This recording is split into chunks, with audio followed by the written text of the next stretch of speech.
Hi, this is Create a Purchase Requisition using the new D8 WebDIN Pro. The portal path is Acquisition Financial Assistance, Purchase Request, and now Maintain Purchase Requisition is going to have the opportunity to search for PRs, look for PRs, create and change PRs. The first screen that comes up, it defaults to your username and the last 6 months, and we'll show you the last 6 months of PRs that you've created down here. Maybe you want to copy an old one, maybe you just want to display it. But if you need to create a PR, you just click this Create button. This little pop-up replaces the shopping cart. There's several PR types. The most popular is Funded Purchase Request and then Grants Funded PR. Based on your bureau, you might use some of these other ones. Here's Auto Choice Purchase Request and Unfunded Contract PR for any BPAs or IDIQs. I'm going to stick with Funded Purchase Request for this example and say OK. We're using the test database and BOR's test data to show this example. The first thing you want to do is fill out this header info on the Header Info tab, and the mandatory items are marked by red asterisks.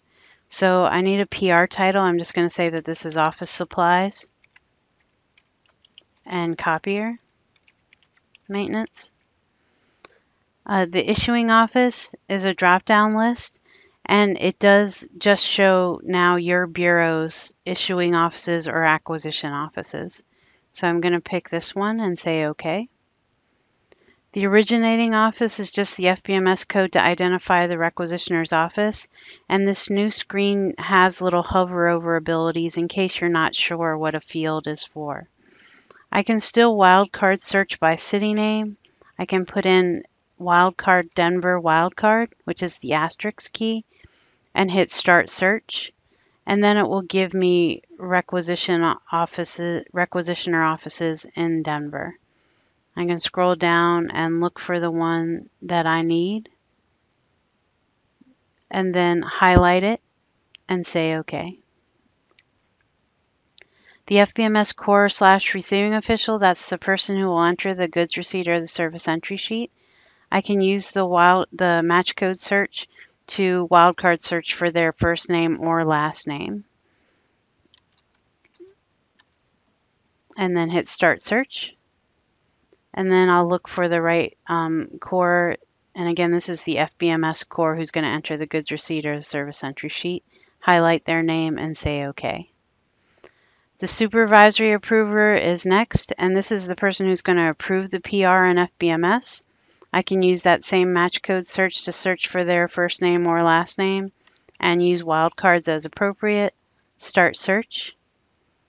Highlight the supervisor's name and say OK.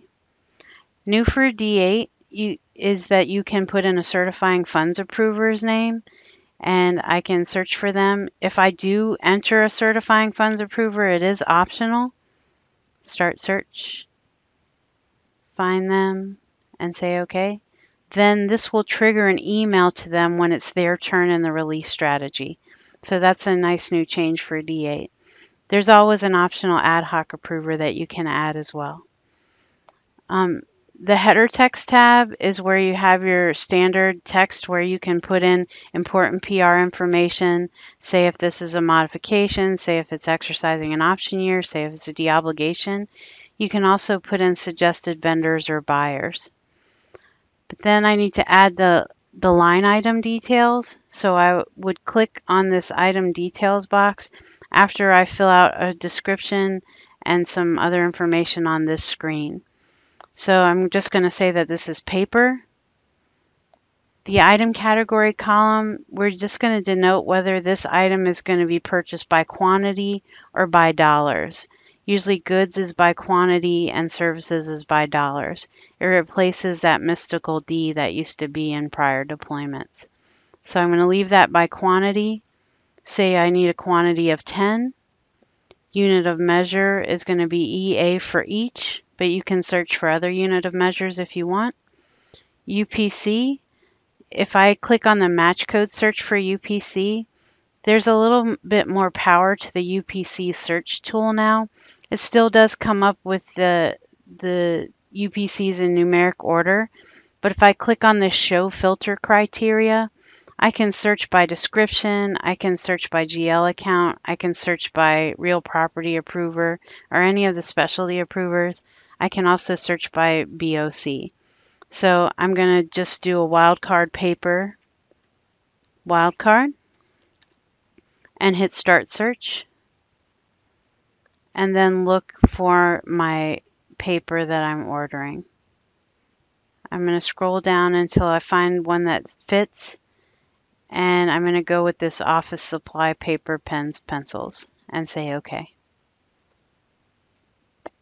I need to put in a unit price. This is for one quantity. So I'm going to say that's $500. And then I'm going to click on the item details button to enter my accounting and my delivery address. It gives you the standard screen to enter a line of accounting. The GL account, which includes items of the budget object class code, is going to default from the UPC chosen. You can also split this by a quantity basis or by percentage for goods if you use that drop-down box. Different bureaus use different combinations of cost center, functional area, WBS, and fund, and they can derive certain things. I'm just going to enter in the BOR information. They use a cost center, a fund,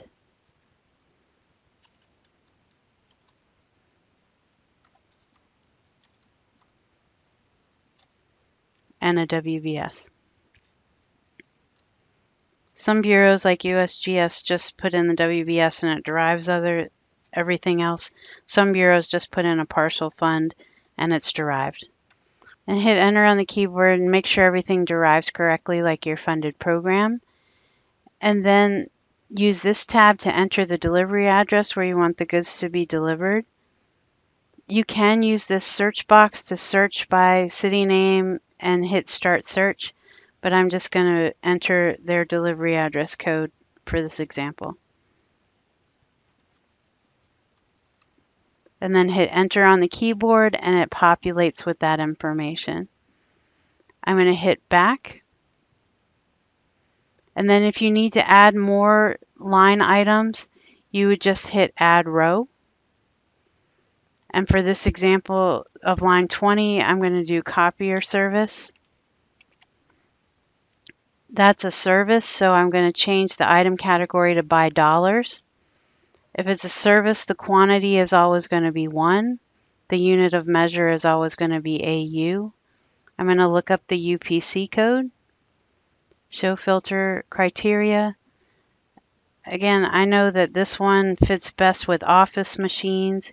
You could also use MAINT for maintenance. Sometimes you might just have to search by BOC to try and find what you need. So I'm going to scroll down and I'm going to pick this one, maintenance and repair of equipment office machines. I'll say everybody but DO should be aware of those UPCs that end with an E because those are only for IBC customers. The plant default, so you don't have, that's just your bureau code, you don't have to fill that out, but I do need an amount for the services. So I'm going to say that's 1,500. And then I'm going to hit on item details. Again, it will depend which row is highlighted, which item details will come up. And you can also check this little drop-down box and make sure you're on line 20 if you're entering line 20's information. You can see up here, it did automatically populate the D by dollars, but it does want a period of performance start and end date. So I can use the calendar and put in the period of performance start date, the period of performance end date.